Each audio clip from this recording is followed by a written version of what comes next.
નમસ્તે મિત્રો, આજે આપણે 25 જેટલા સ્વસ્થ રહેવાના દેશી તથા આયુર્વેદિક ઉપાયો જોઈશું।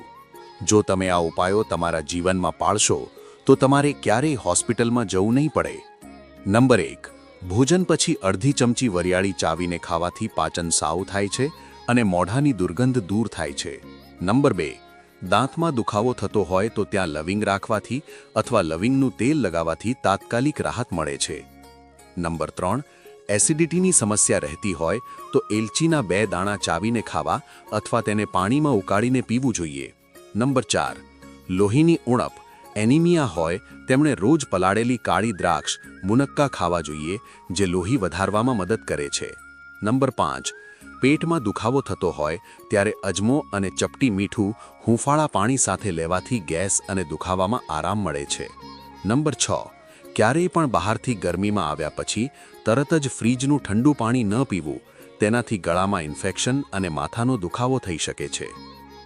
નંબર 7, કબજિયાતની જૂની સમસ્યા હોય તેમણે રાત્રે સૂતા પહેલાં હૂંફાળા પાણી સાથે ત્રિફળા ચૂર્ણ લેવાની ટેવ પાડવી જોઈએ। નંબર 8, હોઠ ફાટતા હોય અથવા ત્વચા સૂકી રહેતી હોય તો નાભીમાં એટલે કે ઢૂંટીમાં સરસવનું તેલ અથવા ગાયનું ઘી લગાવવાથી ફાયદો થાય છે। નંબર 9, રાત્રે સૂતા પહેલાં પગના તળિયે સરસવના તેલથી માલિશ કરવાથી આંખોનું તેજ વધે છે અને ઊંઘ ખૂબ સારી આવે છે। નંબર 10, જમતે વખતે બહુ વધારે પાણી ન પીવું, જો જરૂર જણાય તો 1-2 ઘૂંટડો નવસેકું પાણી પી શકાય છે। નંબર 11, ઉનાળામાં બપોરે જમ્યા પછી 1 ગ્લાસ તાજી છાશ પીવી જોઈએ, જે પેટની ગરમીને શાંત કરે છે।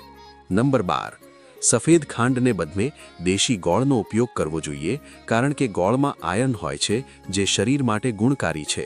નંબર 13, ભોજન હંમેશા પલાઠી વાળીને એટલે કે સુખાસનમાં બેસીને જ કરવું જોઈએ, તેનાથી પાચન અંગો સક્રિય રહે છે। નંબર 14, દિવસમાં 2 થી 3 વાર સ્વચ્છ પાણીથી આંખો ધોવી જોઈએ, જેથી આંખોમાં જામેલી ધૂળ અને થાક દૂર થાય।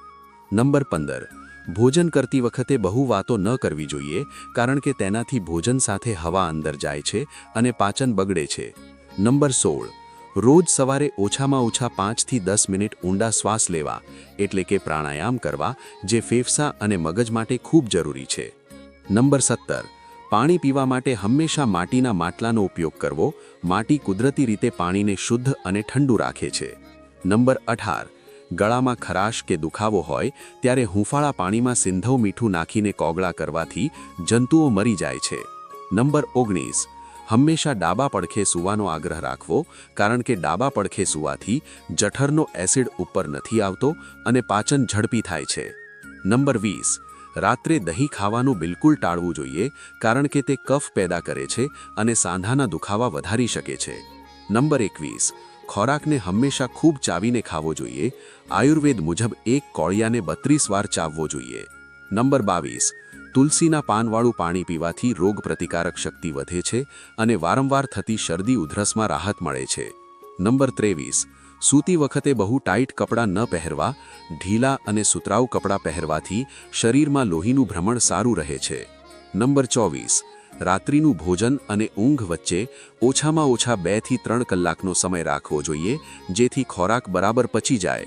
નંબર 25, ભોજન કરતા પહેલાં હંમેશા ઈશ્વરનો આભાર માનવો, જેનાથી હકારાત્મક ઊર્જા મળે છે અને ભોજન અમૃત સમાન બને છે।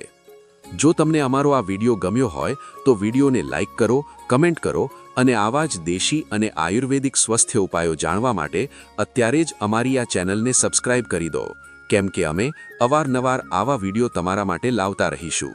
ત્યાં સુધી બધાને જય શ્રી કૃષ્ણ।